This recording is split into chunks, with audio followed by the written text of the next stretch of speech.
every animal on Earth, basically. They all have to fight to survive. Human beings are the only ones that don't really gotta do that. So I can't really sleep at night not being able to like fight for my place on the Earth. You gain something every fight. You're putting your name on the line, you're putting your glory on the line, your pride on the line.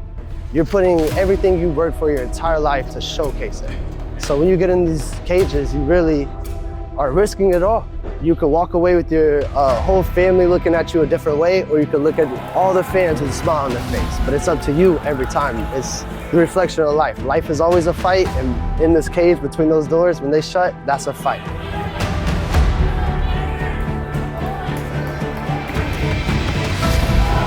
For me, it's, I just want to show people what's possible. Like if you put your mind to something and have fun doing it.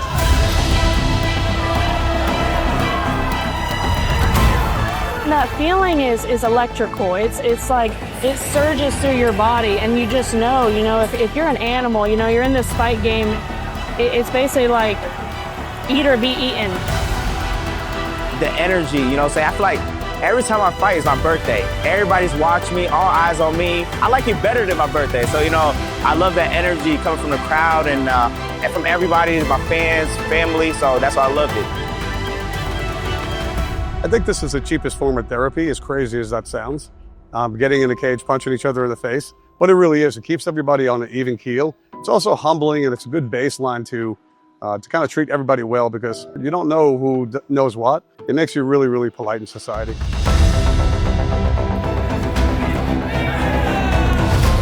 I just enjoy it, man. I'm a veteran, so, I was in infantry. Us infantry guys, we like to do crazy stuff. We like to do dangerous things, put our lives on the line. And the adrenaline rush, man, it's real. It's real. I just love it, so. What's more badass than surviving a fight? Like, what's more accomplished than that? Like, you won, you lived. I don't know. It's primal, it's awesome, but it's hard to be topped. It makes my mind slow down for once. It takes all the chaoticness going on in the world, it slows it down for a minute. It's a high like no other, man. You can't, I can only describe it. I've never done it before, but jumping out of a plane possibly, man, it's a high like no other. And that's kind of what keeps you coming back, man. The hard work and the payoff, man, and it feels good to win after all the hard work. It's almost like life, when you realize, oh, I messed up here. And now you got the opportunity to succeed, and it's like you take that shot and boom, you win.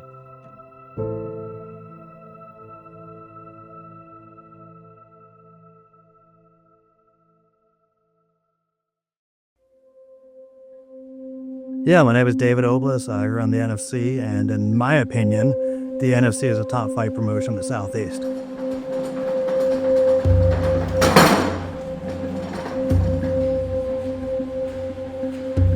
Tomorrow at 5:30 backstage. Tomorrow you're right here at Monday Night Garage at 5 p.m. You right here. When I first started the NFC, I actually started as David Oblas' Undisputed Promotions, which later moved to Wild Bill's Fight Night, which eventually moved the NFC. So I had a couple twists and turns along the ways. I think I started the NFC just because I was a huge fight fan. I was a huge boxing fan. I went to a lot of events. I worked with the Georgia Athletic Commission, and I thought all those events sucked. And I thought I could do better, and I guess 23 years later, I have done better.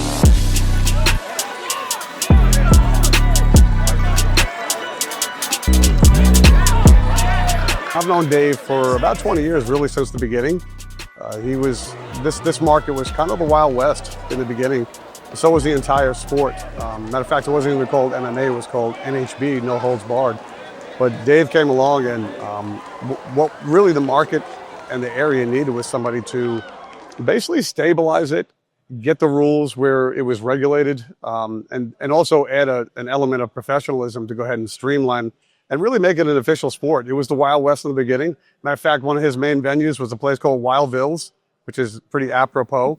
But he was able to take that and develop a model over the years with a lot of trial and error to what we have right now, which is about as professional organization as you can get. The NFC, in my words, man, they've been around forever, man. This is the premier mixed martial arts organization in Georgia, man. There's really no one else. This is the biggest and the best. They do everything the best, man. I think people will like to watch fights because we're just crazy. I don't know why. I guess like Dana White says, it's in our DNA. But I think we just watch it because it's entertaining. When you look at fans and at the beginning of the night, they look like such professional, easygoing, normal people.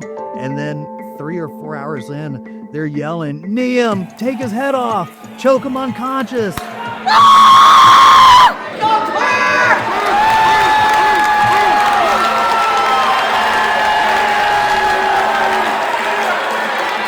It's the most fun you can have. I mean, you can take a client to an Atlanta Falcons game or a Braves game. They're not going to remember it a day later. They're not going to remember it a week later. You take your clients cage side for an NFC fight night, they're never going to forget the experience they had at their first live fight. I can remember my first fight, and I think probably everyone can remember the first fight that they all went to. And I think that's the difference in fighting and just going to an Atlanta soccer game. It's what you remember, and we're taught to not get in a fight. So when you go to a place and you get to see 15 fights, it's the most violent, fun experience you'll ever have.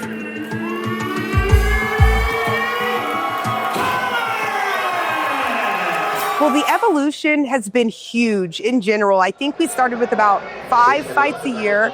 And I think we started at Cowboys is when I first started working with him. And then there's our evolution, not only of venues, but the amount of spectators, the people knowing who we are from throughout. We started with a lot of people that people are like, oh, it's no big deal. And then those people are UFC fighters. So far long ago that those UFC fighters are actually retired now.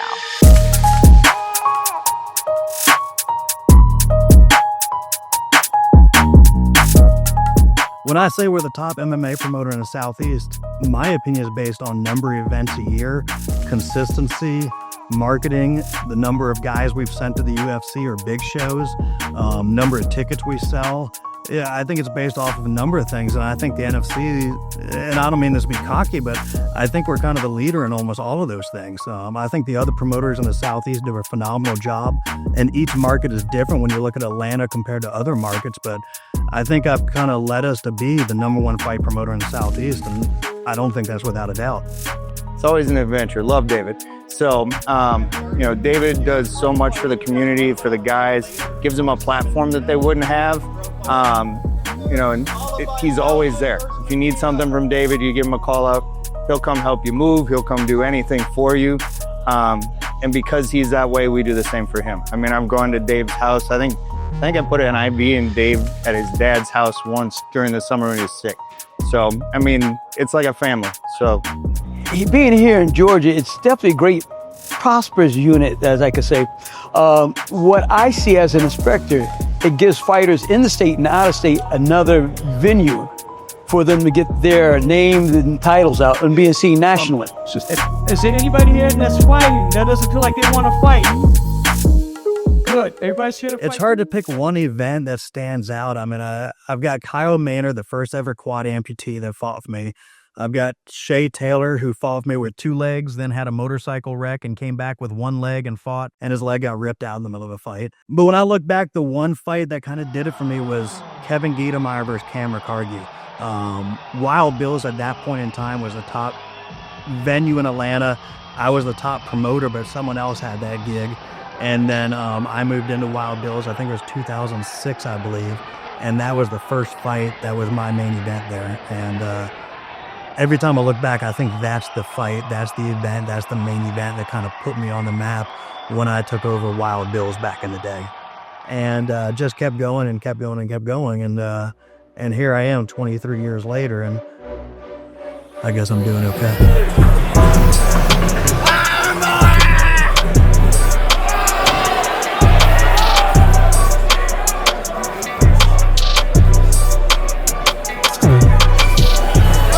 In my opinion, the venues are an enormous role. I mean, I've been to fight nights in Atlanta and other towns that have basically sucked. And the reason they suck is because the promoter is cheap and they choose the wrong venue. I've seen fights go on in churches, beat up gyms, rec centers, bowling alleys that should have been condemned 20 years ago.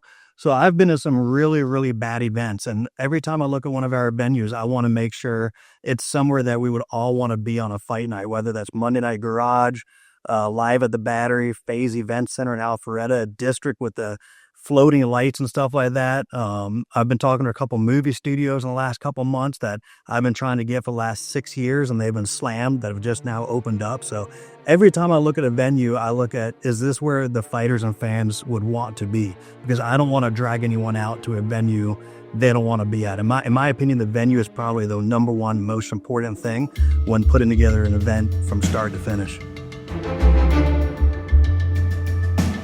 So we are at my favorite venue right now. I absolutely love it down here at the Battery. When you find a venue that has really good lights and sounds and just the atmosphere of being closed in with 900, 1,000 people, the energy is always the fun part. Holding these events is an amazing atmosphere. You guys bring out the best crowds and the energy is just unmatched. So this is awesome that we can do it right here. We come here for the Braves games, we come here for family things, and to be able to come here for this is awesome.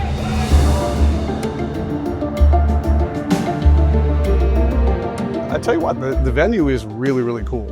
Matter of fact, every venue that they use is pretty unique in its own right. This one with the chandeliers and just the vibe, surrounded by pretty cool venues and restaurants, it turns out a crowd that it's always a good time. It's one of my favorite venues.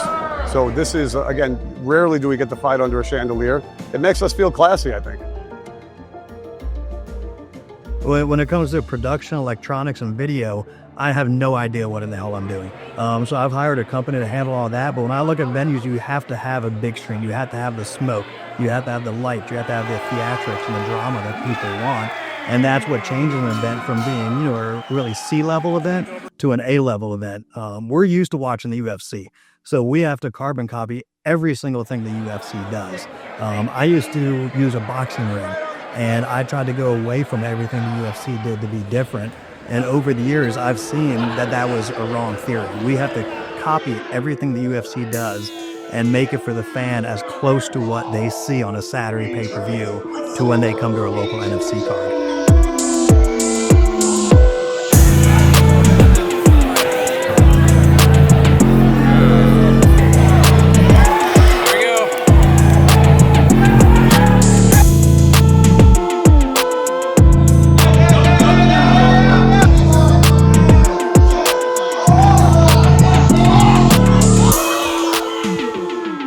I think when fighters talk about me, I want them to just talk that I treated them better than any other promoter, that I treated them more fairly, that they know I did everything I could to help them go from our local level to the UFC.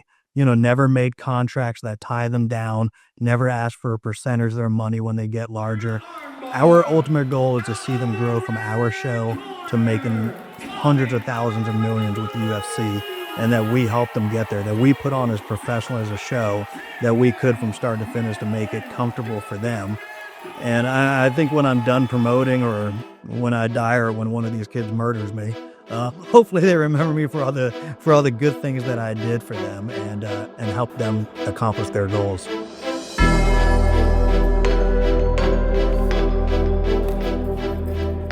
Man, we've known David for a long time, man. We were here when he started this thing, and through the troubles, through all the organizations opening, trying to stop it. So we've seen him go through a lot, and man, he's an inspiration to all of us, man. Everything he's doing, how he treats us, and how he takes care of us. And if he messes up, he'll come and try and do it again and say, "Hey, I'm sorry. Let's fix this. We want you here." So, man, David's awesome. Some of the sanctions that I've worked with, whether it's through sponsorships of the fighters or seeing what the fighters have gone through or different things, they're not really run as efficiently. And working with David, just the entire process with, walking me through, helping get my paperwork in line and what I need. He's been very, very helpful and cordial, and he makes it real easy for everybody. Oh, David. Okay, so he take care of all his fighters at all times. Even if you're a fighter coming out of state, you want to get on the car, he gonna make sure you get on the car, he gonna make sure you're taken care of. hotel gonna be paid for. I just think he's overall, outside of businessman, he's a great guy. You know, very understanding. If you got to talk to him, he's just a message away. The NFC honestly can bring me a lot of opportunities, you know, continuing to explore my skill, allowing me to face different opponents, different challenges. I'm always up for a challenge. Tonight was more of a comeback for me to show people, hey, I'm still in it, to get my name back out there after a couple losses. And that's really what it is. You know, I really think the NFC, they've been wonderful, and I hope they have me back, you know, to continue sharing my journey with others. I love competing for the NFC because they always do a good job of putting on a show. The events are always fun, things go smoothly, the pacing is great. We get to get out here and just focus on doing what we do best. The NFC is a great platform for fighters to get started into the MMA world, and I heard about them after I started training at Team Lima for a few years. You know, when I was looking for promotions to make my debut on, they were the one that pretty much dominates the local scene. So I just, there was nobody else better to make my debut with. I was a knucklehead kid, kind of getting in some fights here and there, and I thought that I should learn how to defend myself. I took Muay Thai and got into Jiu-Jitsu, and then 11 months later, I took my first amateur fight and won in like 30 seconds, and I was hooked, man. I was like, oh my God, I gotta do this, you know? Here and there, man, I wish I still fought, man, but I'm a little older now, man. I'm 40, you know, but I still got the best seat in the house, and I don't have to take the damage anymore, man. I still get nervous for all my fighters, probably more so than when I fought, you know what I mean? But like I said, I got the best seat in the house, man, and I love coaching, man. I didn't think it would fill the void as much as it did, but I love it, man. I can't see myself doing anything else. Man, you know, NFC is where everything started. You know, we started here, and you know, you keep winning, eventually you get a call. You know, it has to start somewhere, and this is a UFC feeder, man. This is high level feeder. How many guys have come out of here and fought in the UFC, fought in Bellator and big organizations? So it's amazing, man, what they've been doing. And you know, usually when you start something, it's tough, but man, just hang around as long as they have, man, it's short of amazing.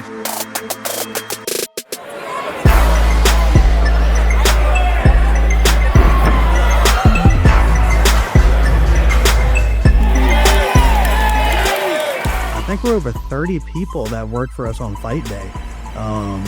And I think a lot of these people have worked for me over 10 or 15 years, and I still can't figure out why in the hell they do show up every day and they want to work for me. They either like me more than I think they like me, or they like everyone else around them. But I've tried to make sure everyone enjoys each other's company. I've tried to make sure we have the right people doing the right job, that everyone enjoys working with one another, that there's no egos. You know, we've had some bad people over time, and I think we've kind of filtered those people out, but I think everyone loves working with everyone. We've come a long way though. He's built this. I mean, it's been amazing what he's built as far as the NFC goes. When it started out as, you know, Wild Bill's Fight Night, and he actually made it a brand, so. I've been a part of the combat sports community for quite some time. I trained Jiu-Jitsu, I trained Muay Thai, and I've always been a part of this community. And when the opportunity came about to join the NFC team, I jumped on it because, you know, what's better than having front row seats, cage side seats at every fight, you know? So I love it. So it is a lot of fun. I am very grateful to be able to do what National Fighting Championship is doing. I've worked for the NFC for over 14 years. I still don't know exactly because I'm still 21, but over 14 years. So I love it. He's really easygoing. He's easy to talk to. He likes to listen. You know, he really does like to listen, and he hates confrontation. So you kind of always get your way. So eventually I'm going to be in the cage fighting. For right now, I'm just, you know, learning the ins and outs of the game, learning how the cages gets put together. And by the time I'm in the cage, I'm going to be one of the only few fighters that actually knows how to put the cage together. So there's just a lot of knowledge and experience that adds together to a beautiful picture. So I'm kind of the insurance policy. Most times I just get to watch the fights, hang out, hang with my friends. My wife says I'm not actually at work, I'm just like hanging out with the guys. But somebody gets injured, like we just had to stitch somebody up. We make it so they don't have to go to the emergency room after the fights. They've already had a long night. If we can fix it up here, that's great. If they get hurt here, I'll see them the next morning in office, save them that trip to the doc, save them a lot of money if we can. If it's something we can fix easy, we do it. If it's something I got to send them somewhere for, we take care of that as well. It's one of the biggest promotions here in Atlanta. If you're a fighter in Georgia, you know about the NFC. You've had a friend fight for the NFC. It's really kind of a tight-knit family once you get in. It could be a little scary at first because there's a whole lot of different types of fighters, varieties. But once you get in, you realize it's really tight-knit family. Every event feels like a reunion. It's something special. Yeah, I mean, I don't know how in the hell I've done it. I really have no idea. I mean, it's when I look at our company compared to other fight promotions, we have more people on staff, more people that know what they're doing, more people that love what they're doing, and have been doing it for a lot longer than anyone else out there. I mean, everyone likes hearing about the fighter success stories and what the fighters have overcome to get from the beginning of training camp to fight night. But for me, it's the same thing. There's been trials and tribulations along the way. It wouldn't be like any normal business if there wasn't. But, COVID set me back quite a bit. When we were told during COVID, we had to stand 6 feet apart, we can't gather. My business is based off one thing, gathering. So that took every venue out of play. That took me out of play for 6 months.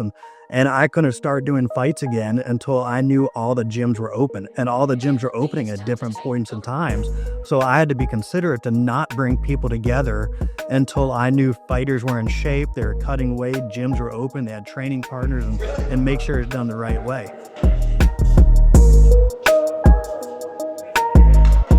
The other major setback for me was, I've always been hands-on. Every time I've done a fight, I'm the first one there at the venue. Many of these venues I have the keys to, but I'd be the first one there and I'd be the last one out. I'd get there at 7 or 8 a.m. and wouldn't leave till 2 or 3 a.m.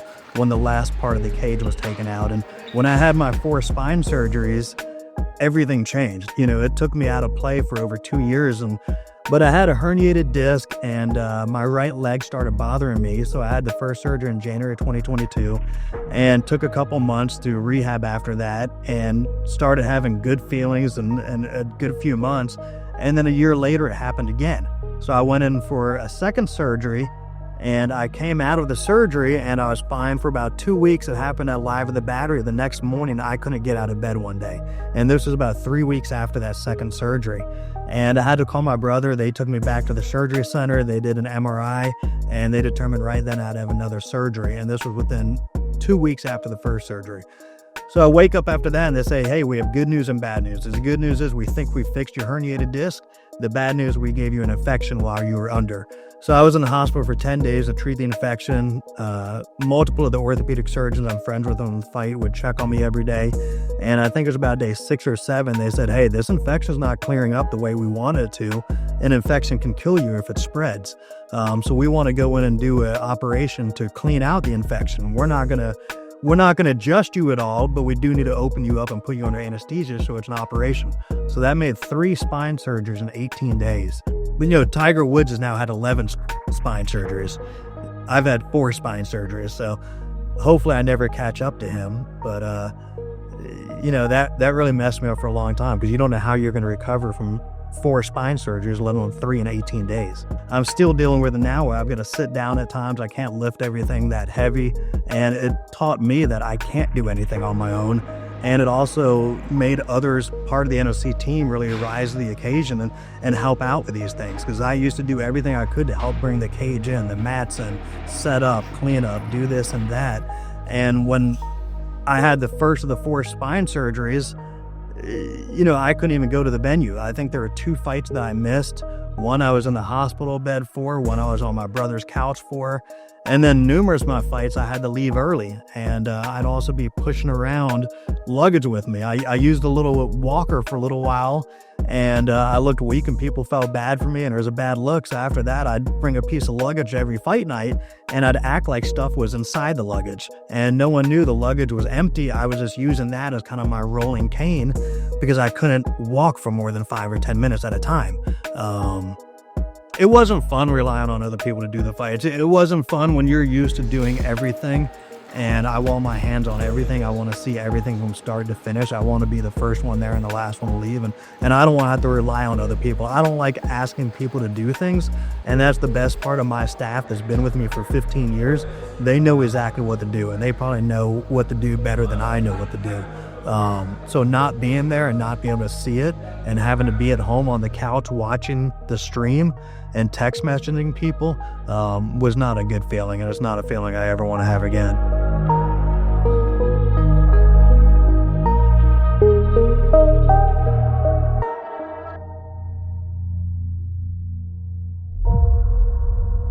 Oh God, David will tell you we're going worldwide.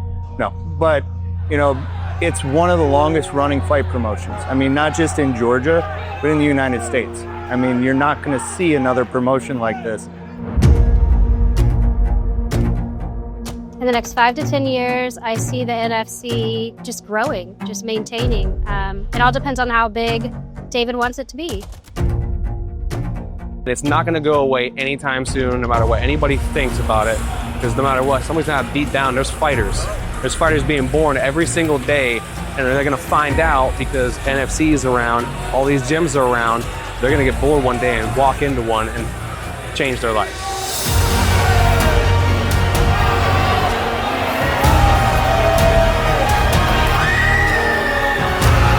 He's put so many guys in the UFC. He's given everybody their start and everybody their chance. I mean, I just continue to see it growing. I love it here at the NFC. I've watched it since I was a little kid. It's amazing being a part of it right now, and I can't wait to see where it goes, and I want to be a part of the whole journey.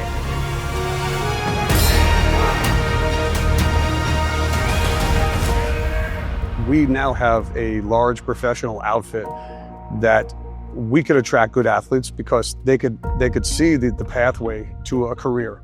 If we were fighting in the back of a bar, it would never have the legitimacy that we needed, and that's pretty much what it is.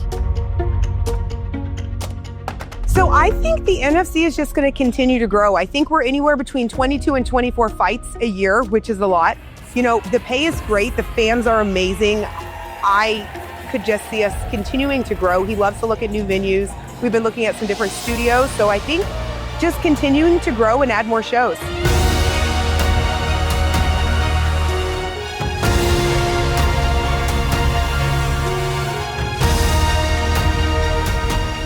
I would say if you, and this is very Dana White-ish, I think I copied this from Dana. I think I copied a lot from Dana. But if you come to a four-way stop sign, there's some kids playing basketball over there, and there's some kids throwing a football over there, and you see a couple kids playing soccer over there, and you see a cage right there, and a couple of guys fighting in the cage. People always want to watch the cage fighting. And it's my job to make sure we give it to them as best quality as we can, and treat everyone the best we can and do the best customer service, the best venue, do everything we can from start to finish better than our competition does and as good as the fans and fighters would want it to be, and keep giving them what they deserve over and over and over again. And as long as I don't ep that up, the NFC will go as far as we want it to go. Promise I'm not going to hit you.